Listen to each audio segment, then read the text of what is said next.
Bismillahirrahmanirrahim.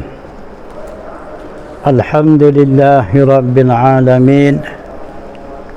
Wassalatu wassalamu ala ashrafil mursalin Sayyidina wa maulana Muhammad wa ala alihi wa sahbihi ajma'in. Qala rabbi israh li sadri wa yassir li amri wahlul 'uqdatam min lisani yafqahu qawli. Allahumma iftah 'alaina futuhal 'arifin. Qala al-mu'allif rahimahullahu ta'ala wa nafa'ana bi'ulumihi fid dharain. Muka surat 21 tu. Maka jika engkau tiada dapat lapang pada sah, tak dapat lapang pada sah, tidak ada ruangan yang kita boleh mencelah dari sah yang sedia ada. Yang kita baru datang semai Jumaah ni, kita pergi-pergi sah dah padat dah, tak ada celahan, tak ada ruangan kita boleh mencelah. Bagaimana kira kita nak buat tu? Adakah sepatut kita semayang seorang di belakang sah, sedangkan kita nak masuk sah dah tidak ada ruangan dah? Kalau kita semayang seorang, berarti kita tak masuk sah. Yang semayang Jumaah ni, kalau tak masuk sah, boleh menggugurkan pahala jemaah. Setakat semayang boleh semayang sah ikut imam, namun pahala jemaah tak dapat. Wal qasam. Maka caranya, maka hendaklah engkau tarik akan seorang merdeka daripada sah yang 3 orang atau lebih. Masih ada peluang lagi. Nak suruh kita tu berada dalam sah, masih ada peluang lagi. Cara peluangnya, kita tarik orang di hadapan kita, orang yang sedia ada di dalam sah, salah seorang daripadanya. Kalau orang 3 orang tu, kita tarik seorang, ada balance lagi 2, berarti ada balance 2, dia masih lagi berada dalam sah. Umpama kata tempat tu sepi sangat, sekadar boleh muat 3 orang dalam satu sah. Kebetulan di masa tu, masa kita nak pergi sembahyang Jumaah tu, di belakang tu imam tu orang ada 3 orangnya. Maka kita boleh tarik seorang. Kalau kita tarik seorang, jadi kekal lagi 2 di dalam dari sah tadi, kekal lagi 2 orang. Manakala ada 2 orang, berarti dia masih lagi berada dalam sah. Kita tarik seorang sebagai member kita, berarti kita pun ada dalam sah. Jangan orang 2 orang sudah lah. Orang di tengah sembahyang 2 orang, kita tarik seorang, tinggal seorang. Kawan tu tak masuk sah lah, jawabnya kita pula je buat sah. Nyanyalah dia dah. Ni 3 orang atau lebih pada tu kira lah. Jangan engkau harapan ia mengikut tarik engkau. Orang yang kita nak tarik tu, orang yang kita harap dia boleh turun bersama dengan kita, boleh ikut arahan tarikkan kita tu. Cari orang macam tu. Kena juga, kena pasti ni. Hok ngaji bab sembahyang Jumaah ke setakat rajin sembahyang Jumaah, tak ngaji hukum sembahyang Jumaah. Hok setakat rajin sembahyang Jumaah, tak ngaji hukum sembahyang Jumaah, jangan dia tarik. Hanya tak turun, kok tak turun. Dia kalau tak turun, yang marah balik pula, apa duk ganggu gugat aku tengah sembahyang ni. Yang buat hal boleh tak. Sebab tu dia kata, yang engkau harapkan ia mengikut tarik engkau orang yang begitu, sepatut kita tariknya. Orang yang kita ada harapan, dia kalau kita tarik, dia akan undur ke belakang untuk bersama dengan kita. Berarti orang yang dah faham. Lagi engkau sudah takbiratul ihram. Ni, kita nak tarik orang dalam sah untuk bersama dengan kita.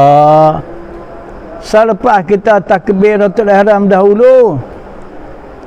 Jangan takbir tak tahu ke mana, main tarik dulu. Tak betul. Bak kerja kita tak betul. Kena takbir dulu. Allahu Akbar. Lepas tu pegang tu tarik mari. Bak kalau kita tarik dulu, belum lagi takbir. Kebetulan di masa tu kita duduk tunggu panggilan telefon handphone. Sebab kita ada nak temu janji dengan orang lah. Kering bunyi handphone. Kita orang tu kita tarik dia pun undur ke belakang dah. Kita belum lagi takbir. Bunyi handphone, kita cabut lagi akak handphone. Nyanyi kabar ni duduk seorang dah.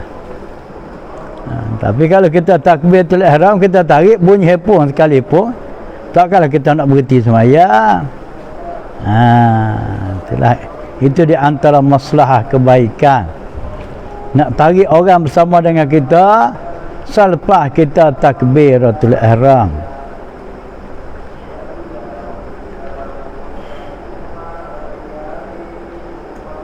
Al-hasib Pak Syarak.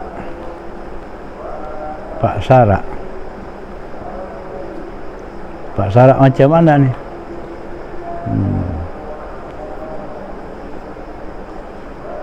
Sahyan ada sekurang-kurangnya 3 orang.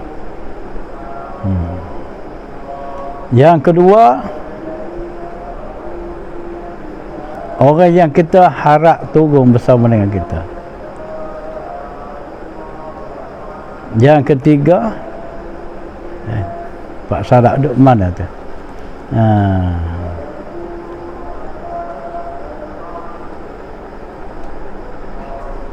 Yang boleh jadilah Pak Syarak tu sah dah pernah dah kita pergi. Lepas tu sah kita nak tarik tu orang yang sekurang-kurang 3 orang, dah 2 syarat. Syarat yang ketiga, orang yang kita ada harapan dia turun kalau kita tarik. Syarat yang ketiga, selepas kita takbiratul ihram. Nampak situ dah. Maksud kata al-hasilu kesimpulan 4 syarat tu. Habis. Dan makruh membuat sah sebelum pernah sah yang di atas. Sah tu berselerak lagi. Kita buat sah di belakang dia dah. Kita susun dah sah ni. Kalau sah depan tak tu susun lagi. Itu makruh, kena sah depan dulu. Kita nak buat sah baru di belakang yang biar penuh depan dulu.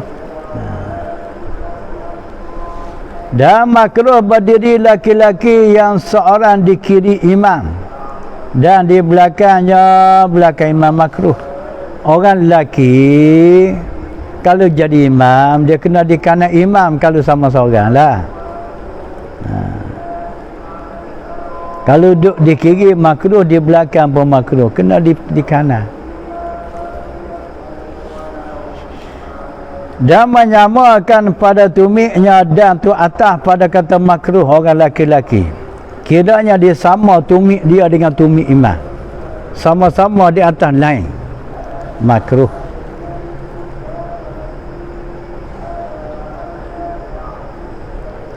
Dan ni dan atas pada kata makruh ni dan ni. Dan makruh terjauh daripada imam makmum tadi. Kedudukan dia dengan imam lebih jauh dari imam, lebih daripada 3 hasta. Kalau ukur hasta, jarak kedudukan imam dengan dia makmum tadi lebih daripada 3 hasta, makruh. Makruh. Jadi banyak berlaku ni surau masjid ni. Dia tarik sejadah imam pakai atas. Kalau kita ukur daripada tumik imam dengan makmum dia belakang, lebih pada 3 hasta, sebab dia tarik ke depan jauh sangat sejadah imam. Kononnya nak menaik tarah imam. Naik tarah apa? Boleh jadi makruh. Seelok-elok hujung sejadah iman tu, hujung sejadah makmum. Sedang elok dah tu, ukuran sejadah tu. Ini tengok dia tarik naik. Lepas tu jarak antara sejadah makmum dengan sejadah iman hampir 1 hasta pula. Jadi kalau macam tu, kalau kita nak ukur, kau dudukkan iman dengan makmum, makanlah 4 hasta. 3 hasta lebih 4 hasta. Jadi makruh. Ada satu surah tu kita tarik molek dah. Pergi sekali lagi pula pakata pula jadi iman yang tarik. Hok mana suka menarik? Hok tak faham. Kalau faham takkanlah dia buat begitu. Nyanyalah. Dan sunat bahawa tiada lebih daripada 3 hasta antara iman dan sah awal. Jangan lebih.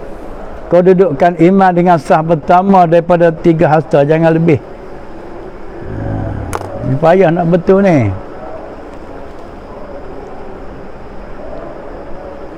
Dan antara tiap-tiap sah di belakangnya, jangan lebih. Jarak satu sah ke satu sah, jangan lebih 3 hasta.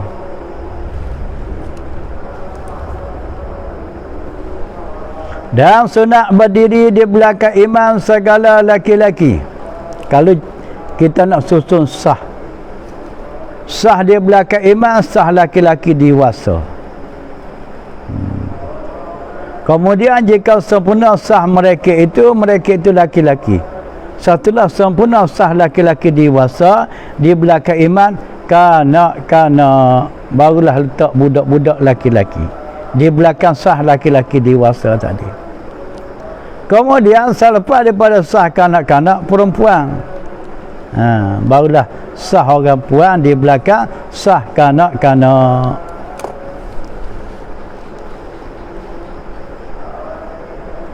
Maka apabila hadir kanak-kanak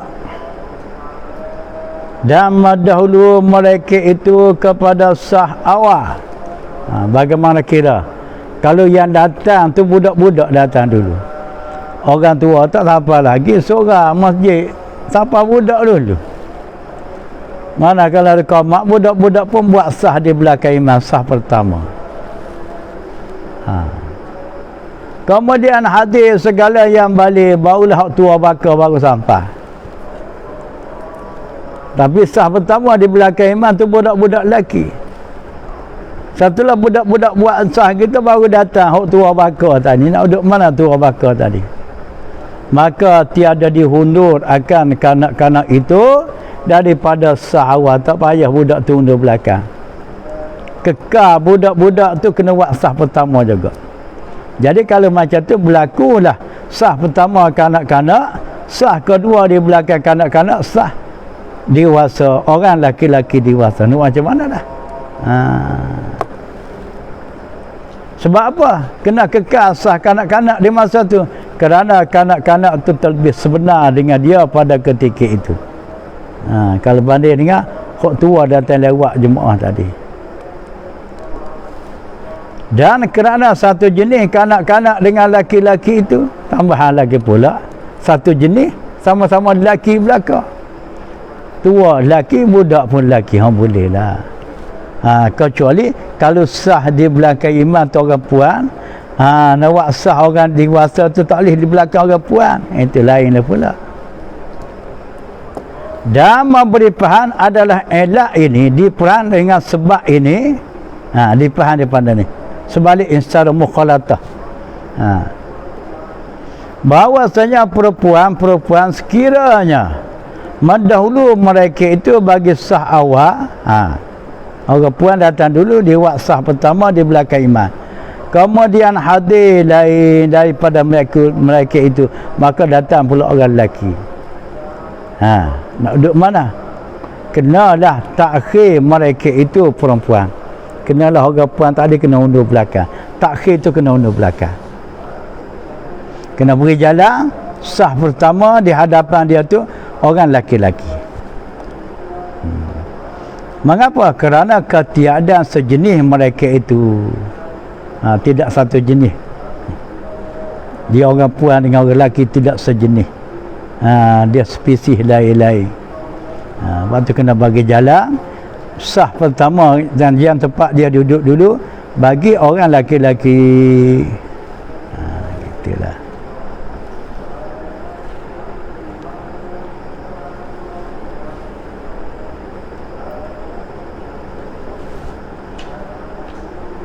Dan telah berkata Sayyidina Habib Abdullah Al-Hada.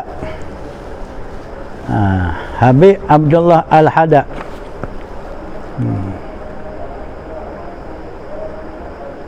Nama dia Ahmad bin Hasan bin Abdullah bin Alawi Al-Hada.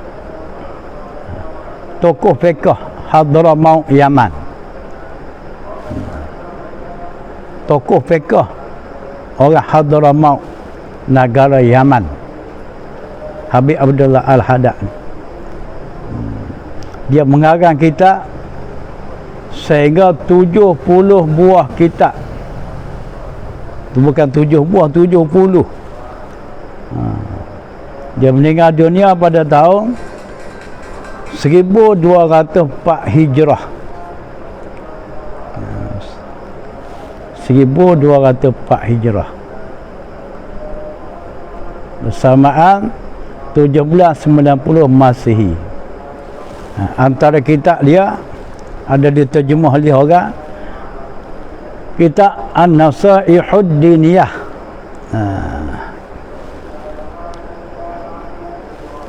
Nasihat agama dah.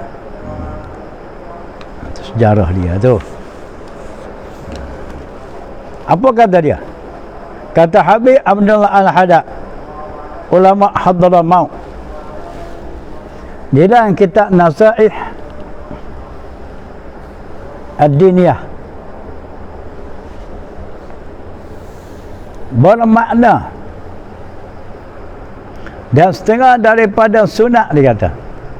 Dia makna daripada kitab tu. Dia buat datang sekadar maksud daripada kitab tu. Setengah daripada sunat-sunat yang dihampa. Makna sunat yang dihampa tu artinya sunat-sunat yang ditinggal, dilalai daripadanya. Apa perkara sunat? Ditinggal, dilalai, tidak ambil berat, membetulkan sah-sah, dan merapatkan padanya pada sah. Kalau tidak zaman uzur bagaimana hari ini. Dan sesungguhnya adalah Nabi sallallahu alaihi wasallam mengerja ia akan membuat sah dengan pekerjaan dengan sendiri. Nabi sendiri buat arahan, suruh rapatkan sah, suruh betulkan sah. Ini menunjukkan suatu perkara penting. Kalau tak seperti mana akan tentu Nabi tidak ambil bahagian dalam perkara ni. Dan molaba atanya ayat dulu dikata molaba. Makna molaba arti Nabi tu ambil berat lah, kata-kata lebih kurang gitulah molaba tu. Dia menyuruh dengan dia, Nabi sendiri suruh rapatkan sah, betulkan sah. Dan berkata, ya, kata Nabi, hendaklah kamu membetulkan sah-sah kamu dalam sembahyang, jangan bengkang bekok, kena betul. Dan berkata, ya, bahawasanya, kata Nabi, aku sungguhnya aku lihat. Nabi nampak. Dinampak oleh Nabi benda-benda yang tak dinampak oleh orang sebegini. Dia panggil kasyaf.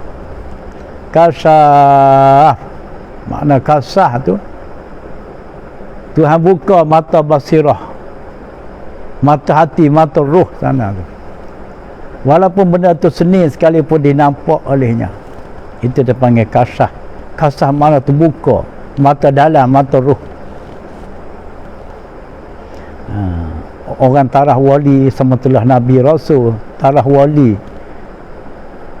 orang yang berjiwa suci kadang-kadang dikasyaf oleh Tuhan, dibuka mata basirah oleh Tuhan.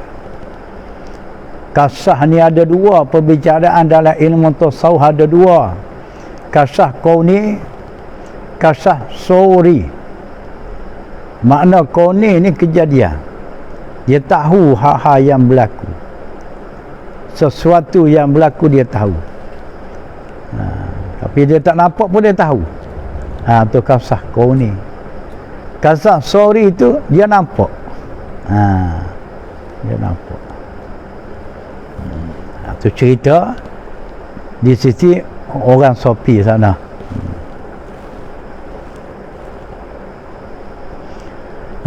Nabi kata bahawasanya sesungguhnya aku lihat akan syaitan masuk ia syaitan pada celah-celah sah, yakni lapang-lapang yang ada pada sah.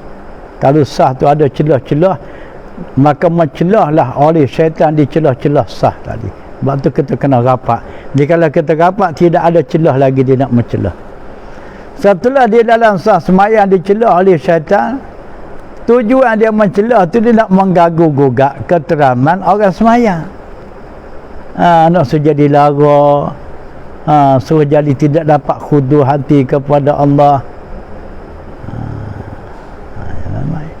Dalam semayang dia pun dikhianat boleh oleh syaitan.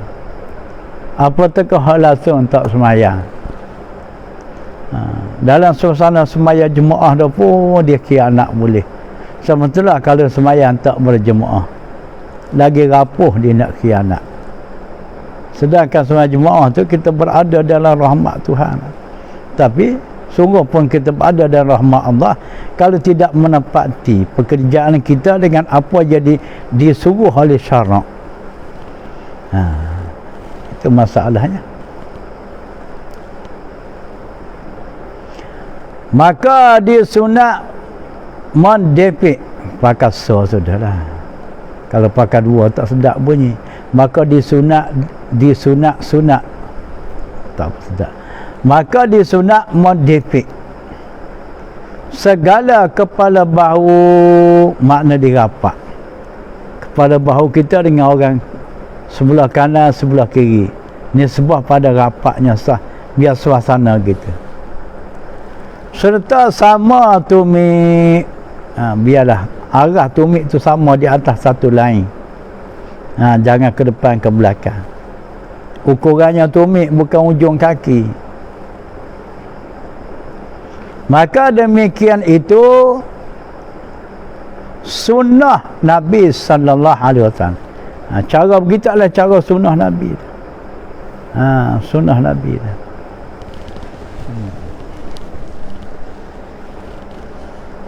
Supaya semayang penjarakan. 1 meter seorang, 1 meter seorang. Kalau tidak ada penyakit berjangkit, boleh meluputkan kepala jemaah tu. Tapi hari ni kita boleh ihtimal, boleh tanggung kerana takut dijangkiti penyakit berjangkit. Tapi kalau dengan orang yang kita yakin tak ada penyakit, kita buat hal begitu juga, tak tahu lah sejauh mana.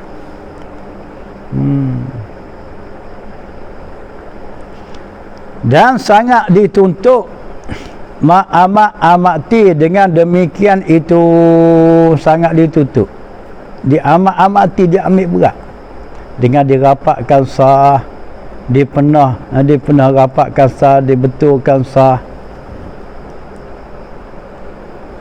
dan menyuruh dengan dia imam-imam semayang yang sepatut mengarahkan rapatkan sah sama kesah ialah tugas imam. Tugas imam sah, buat arahan tu imam. Ininya curi ke bila pula lepas kau mak sah dia pula tak ada kena mengena. Ya imam tu mengelopok dah boleh ke dia lah. Takkanlah nak pakai sah bila patut sah imam pula sah siap pula. Habis demai sah belaka. Beratlah kitanya. Tugas imam. Tugas bila. Jangan ada campur tangan.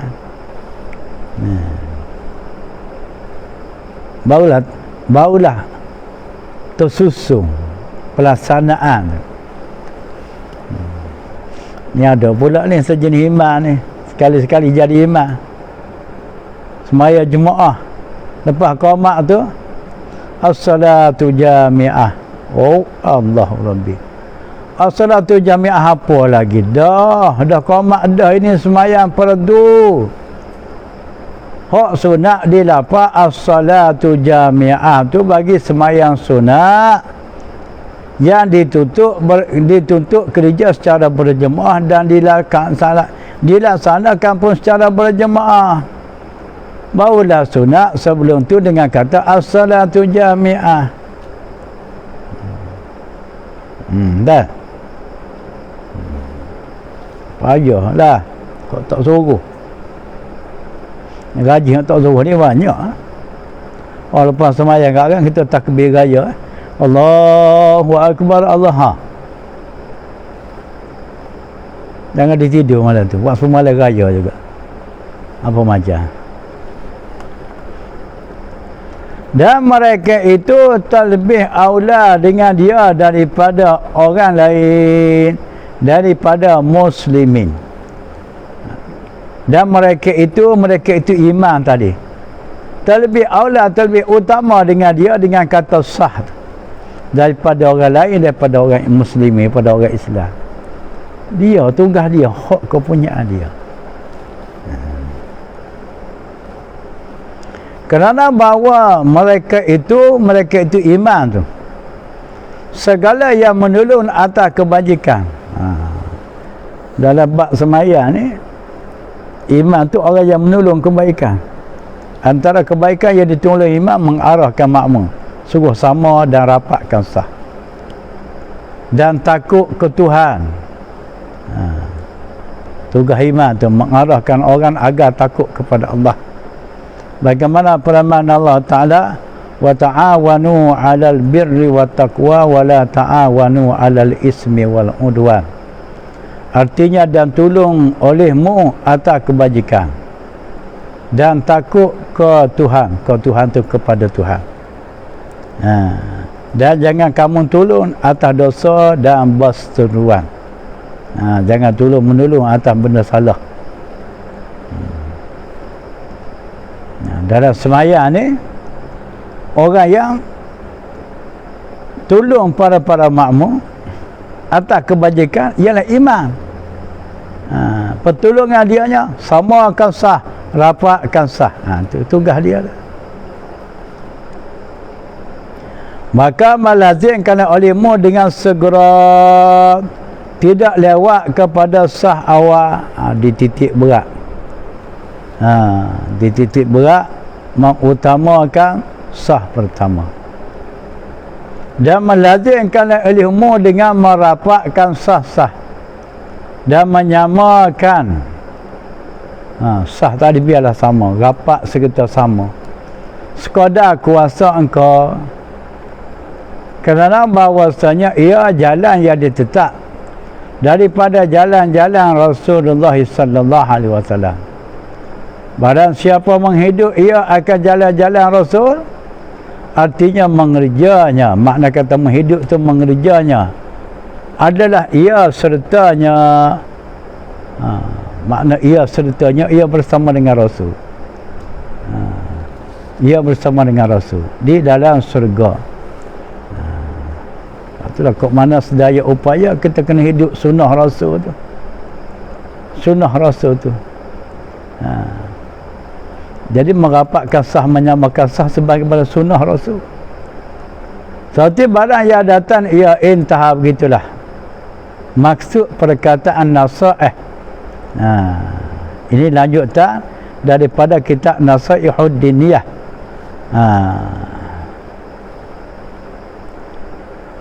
Kaedah tu, ini satu kaedah. Bila kita hendak masuk ikut iman, bila kita hendak masuk ikut iman, kalau kita masuk sembahyang Jumaat,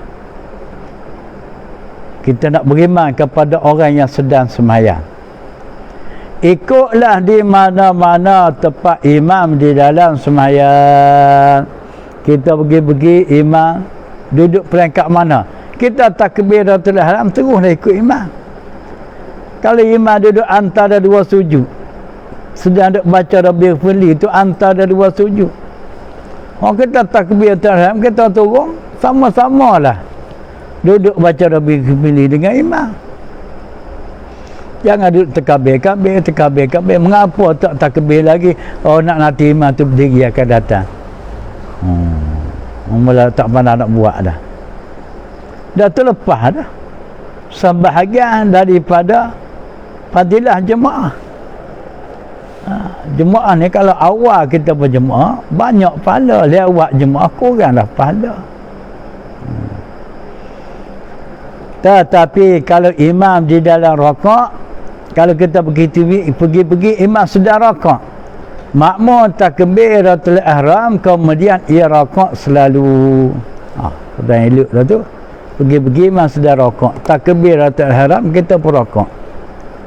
Serta dapat tetap rakaat serta imam. Kalau kita rakaat tadi ada jarak masa tamakninah bersama dengan imam, dapatlah rakaatnya. Makmum tadi kira dapatlah rakaat tu. Satu rakaat dah boleh. Kalau tidak dapat tetap, yakni tidak ada tamakninah, jarak masa rakaat bersama imam tadi, maka tak dapat rakaat tu. Maka jika tidak dapat tetap, tak ada tamakninah rakaat dia tu. Sebab dia turun rakaat imam iktidal. Nescaya luput rakaat itu tak dapatlah.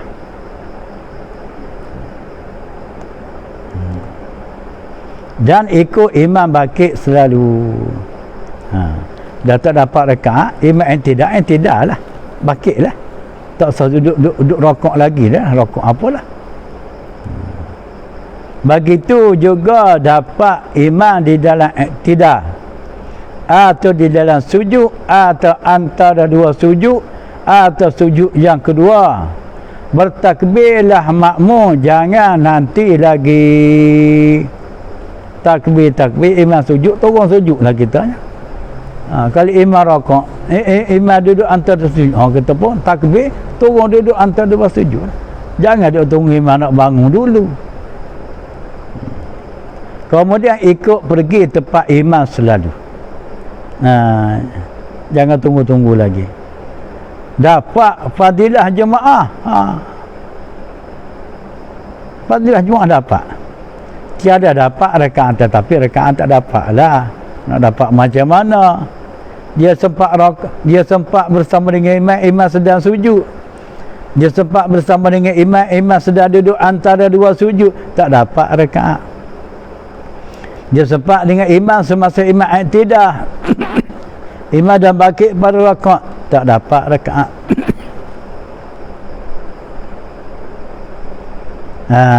Tiada dapat rakaat itu. Mengapa tak dapat? Kerana tiada dapat rakaat yang tetap serta imam. Kerana tidak sempat rakaat. Dan tambahlah rakaat, manakala rakaat itu tak dapat, kenalah tambah. Makmum tadi rakaat dia tu, kemudian tu selepas daripada salam imamnya. Imam beri salam, kena tambah rakaat. Sebab rakaat dia mula masuk tadi tak dapat. Satu kaedah lagi ni, wallahu a'lam.